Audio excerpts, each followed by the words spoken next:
1920 सेवाग्राम महाराष्ट्र के वर्धा जिले में एक गांव का नाम है। यहाँ एक प्रसिद्ध आश्रम है जिसे गांधी जी ने स्थापित किया था। पहले इस गांव का नाम शेगांव था, जहाँ गांधी जी ने नया नाम सेवाग्राम रखा था। सेवाग्राम आश्रम भारत में गांधी जी द्वारा स्थापित दूसरा महत्वपूर्ण आश्रम है जो सेवाग्राम में स्थित है। इससे पूर्व साबरमती में आश्रम की स्थापना हुई थी। ये आश्रम गांधी जी के प्रोत्साहन कार्यक्रम एवं राजनीतिक आंदोलन संचालन का केंद्र बने हुए थे।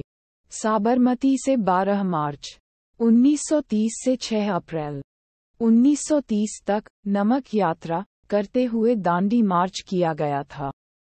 इस आंदोलन में गिरफ्तारी कर जेल भेज दिया गया। जेल से वापसी पर रथ महाराष्ट्र के नागपुर से 80 किलोमीटर की दूरी पर यह आश्रम स्थापित किया गया था।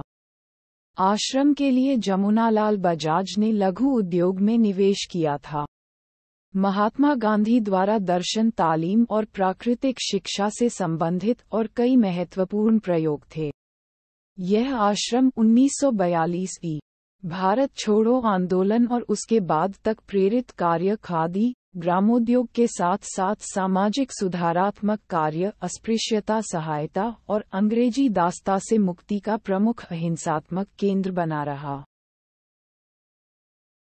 निवास इस आश्रम की सबसे पहली कुटी है जिसमें गांधी जी ने स्थानीय लोगों की मदद से बनवाया था। ऐसी कुटी में गांधी जी अपने साथियों के साथ रहते थे।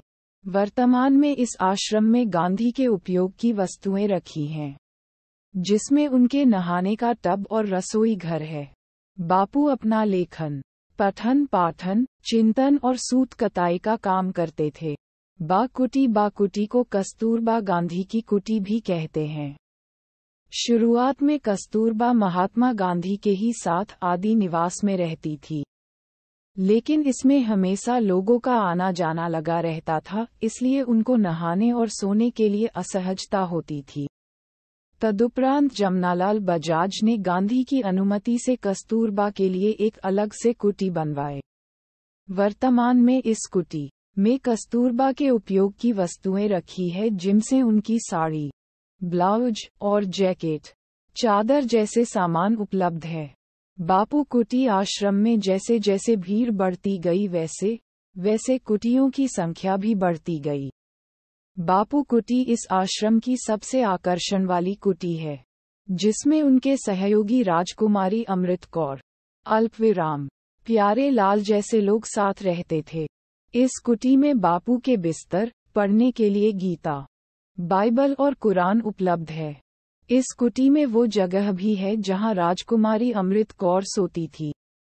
ये जगह उस समय में सीमेंट से लिपवाया गया था, चूंकि राजकुमारी को मिट्टी से एलर्जी थी।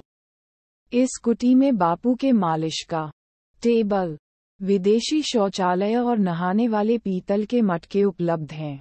बापू के दफ्तर, देश में जब टेलीफोन का नाम तक लोग नहीं सुनी थे, उस दौर में बापू के इस दफ्तर में अंग्रेजों ने गांधी जी से संपर्क साधने के लिए टेलीफोन की व्यवस्था की थी।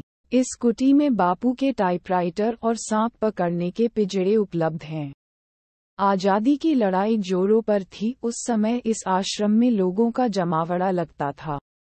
इसी कुटी में गांधी जी ने अतिथियों को रुकने के लिए व्यवस्था करवाई थी। आखिरी निवास कुटी जमनालाल बजाज ने अपने रहने हेतु बनवाई थी, लेकिन वर्धा में रुकने के बाद उनका व्यापार घाटे में जाने लगा, तब वो वहां से चले गए।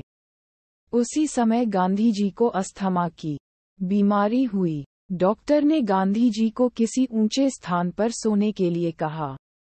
आखिरी निवास उस आश्रम की सबसे ऊंची कुटी थी, इसलिए गांधी जी उसी में रहने लगे।